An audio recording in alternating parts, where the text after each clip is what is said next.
సావిట్లో పరిచారా చక్కగా మెట్లెక్కేశాను, చల్లగా వంటగదిలోకి వెళ్ళిపోయాను. ఈ పాలెట్టుకొని పడగదిలోకి దూరిపోను.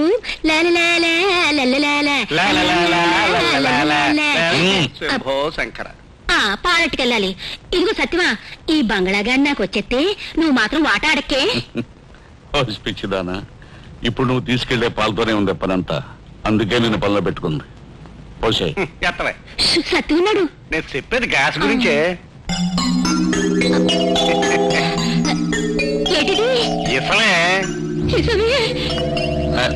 చెప్తాడు విని. చూడు, దీన్ని తీసుకెళ్లి మెల్లిగా అడిగి ఇచ్చి పాలు తాగి గుండెకి చచ్చిపోయాడని చెప్పేద్దాం. అమ్మోరికి 2 మొక్కులు మొక్కేసామంటే నేరం మన మీదకి రాదు, అని చచ్చి ఊరుకుంటాడు. లేకపోతే నీ ప్రాణాలు తీయాల్సి వస్తుంది. మేళ్ళు గొలుసులు ఊరికే వస్తా అనుకున్నావు ఏంటే? అయితే ఈ బంగ్లా నాకు ఇస్తారా? పాయికాలతో సాయిస్తాం కానీ చెప్పింది చెయ్యలే. బాబు గారు, మేగడ పాలండి. మేగడ చూడండి తెప్పలా ఎలా తేలిపోతుందో. మీకోసం బాదం పప్పు వేసానండి, పిత్తా పప్పు వేసానండి, పిక్కబలం కోసం హక్కు పొట్టు కూడా వేసానండి. నిప్పుల మీద మరిగి సెగలు కక్కుతుందండి. ఏడి మీద ఉన్నోళ్ళకి సెలవు చేస్తుందండి, సెలవు చేసిన వాళ్ళకి ఏడు చేస్తుందండి. నిజం చెప్పాలంటే ఈ పాలు కావండి, మురి పాలండి. బాబు గారి కోసం శుభ్రంగా చెయ్యి కడిగి శుభ్రంగా గ్లాస్ కడిగి ఎత్తు మీద నుంచి పోసి నొరగా అరగముందే తీసుకొచ్చానండి. బాబు గారండి, తీసుకోండి. ఏమిటో ఈ ఇంటికంతటికి బాబు గారు ఒక్కరే అయిపోయారు. ఈ చిన్న వయసులోనే ఎన్ని బరువులు, ఎన్ని బాధ్యతలు, ఎన్ని ఆలోచనలు. మాట్లాడి కోట్లాతి చుట్టూ గోతికాడు నక్కలు. మరి చూసుకోపోతే ఎలాగా బాబా? అయస్కాంతం దిమ్మప్పల రసం పాలేశారంటే ఒళ్ళంతా సలబడిపోతేసేయండి బాబు. ఏమిటో పాపం మీరంతా నా కోసం శ్రమ పడుతున్నారు. అదేమిటి బాబు, బతుకునిచ్చిన భగవంతుని గురించి, బతికించే యజమాని గురించి ఆలోచించిన వాడు మనిషే కాదు. బాబు, ఆ పాలు తీసుకుని వెళ్ళి విశ్రాంతి తీసుకోండి. తీసుకోండి బాబు, మళ్ళీ కావాలంటే ఆలోచించకుండా అడగండి. ఈసారి మసాలాలు మార్చి తీసుకొస్తాలండి. అవును, ఈ హాలు విస్తీర్ణం ఎంత ఉంటుంది? ఈ హాలు విస్తీర్ణం స్తంభాలు తీసి మూరల్లో లెక్కెట్టయ్యా. అది కదయ్యా, గజాల్లోనా అడుగులోనా అని. 6 చీరలు పడుకుండదు, పైన లంగా వేసుకో.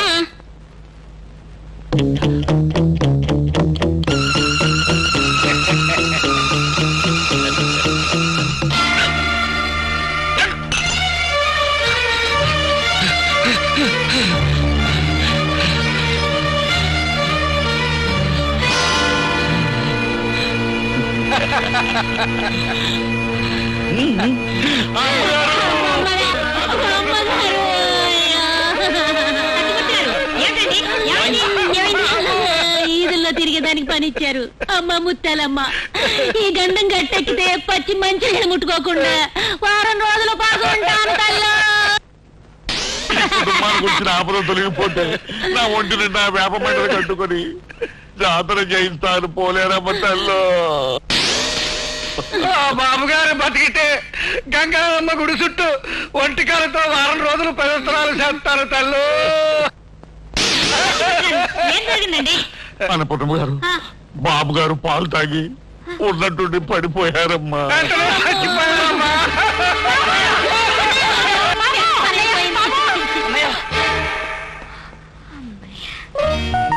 The cultured vultures are more motivated by the greed than by the need. బాబు, కళ్ళు తిరిగి పడిపోయావాటగా. అన్నయ్య, ఏమైంది? అన్నయ్య, ఎలా ఉంది అన్నయ్య? ఓకే ఓకే, అసలు నా ప్రాణం పోవాల్సిందమ్మా. ఏదో ఈ పెద్దలు ముత్యాలమ్మకి, గంగాణమ్మకి, పోలేరమ్మకి ముక్కబడి సరిపోయింది. లేకపోతే ఏమైపోయేవాడు. అమ్మా, రేపే జాతర జరిపించి మొక్కుబడి తెప్పించండి, లేకపోతే నా ప్రమాదం రావచ్చు. బాబు, అలాగే చేద్దాం బాబు. మీ రుణం ఈ జన్మలో తీర్చుకోలేను. నేను మాత్రం ఈ జన్మలోనే మీ రుణం తీర్చుకుంటాను. బాబు రాజా, గంగా, మామయ్య వాళ్ళని తీసుకుపదండి. 2 గంటలకి లేపి స్నానం చేయించి పంపది రాయించాలి. పదండి పదండి. రండి మామయ్య, పదండి. స్నానం చేయించి బాగా పసుపు రాయించి చేస్తారు. మేము చూసి గ్లాస్ మార్చకపోతే ఏమైపోయిందో తెలుసా? నాకెందుకో భయంగా ఉందన్నయ్య. ఎందుకమ్మా భయం? ఏ కిష్టయ్య దెబ్బేంటో రేపు చూపిస్తాను.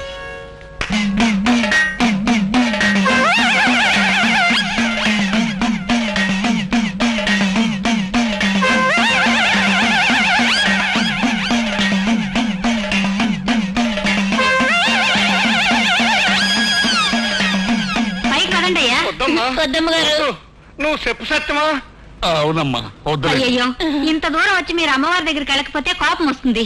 అది కాదమ్మగారు, ఇలా మొక్కుకున్న వాళ్ళు మొక్కులు సెడగొట్టడానికి పొలిమేర సెడ్డదేవతలు పోంతాయి. అందుకే వీళ్ళు కదలడం లేదు.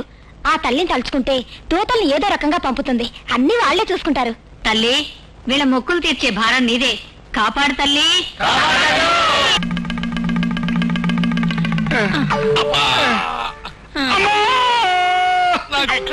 నాకెక్కడట్టు నాకెక్కడ నొప్పి. మీ ఇద్దరికి నేనెడితే నాకెవడెడతాడు? నీకు నేనెడతాను. తన క్యాప్ పెట్టలేడు గాని ఎడతాడంట. సత్యమా? ఆ, వాళ్ళు వాళ్ళకని చూస్తూ ఉంటే వాళ్ళు రాంబాబు బ్యాంక్ అమ్మలా లేరు. పడిపోకే. అవును, నాకు అప్పుడే అనుమానం వచ్చింది. వాళ్ళలాగానే ఉన్నారు. వాళ్ళిద్దరూ కలిసి ఉన్నారంటే ఆ రాంబాబు కాడు కిట్టిగాడే. చూస్తాను, మనతోటి సదరంగా వాడతాడే. నాకు ఎర్రి దేవత పూనింది, రేపాన్ని ఏ రంగా వాడేస్తాను చూడు. పూర్ణమ్మ వంటలు బాగా చేస్తుంది బాబు. ఏ తల్లి కన్న బిడ్డో. బాబు, దీన్ని మన ఇంట్లోనే ఉంచుకుని మంచి వాడిని చూసి పెళ్లి చేద్దాం. నీ ఆశీర్వాదం ఉంటే తప్పకుండా అలా జరుగుతుంది. ఎక్కడ చూసినా పెళ్లిళ్ళే. టిఫిన్ చేస్తా ఉంటా వచ్చాను ఏంటి అనుకోకండి. మీరు కూర్చోండి.